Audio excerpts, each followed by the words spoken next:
The overall goal of this procedure is to inject single cells of chick somites or neural tubes with a plasmid encoding green fluorescent protein.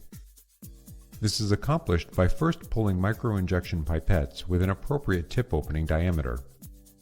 The second step of the procedure is to prepare a plasmid stock for injections. The third step of the procedure is to prepare the embryos for injection. The fourth step of the procedure is to load the micropipettes with plasmid DNA. The final step of the procedure is to inject the desired tissues.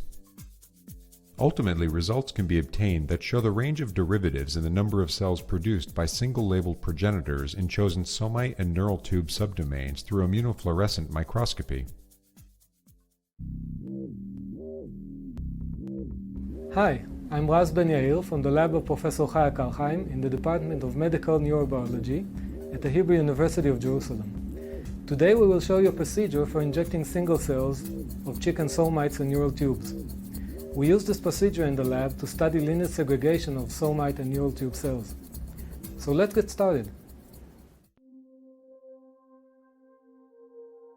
To generate single transfected cells in chick embryos, begin by pulling micropipettes. We pull our pipettes on a standard Narashiga PP83 pipette puller with a heat setting of 13.5.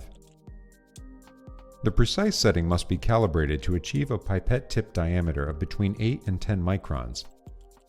We use filament-containing borosilicate glass tubes with an outer diameter of 1 mm and an inner diameter of 0.75 to 0.78 mm.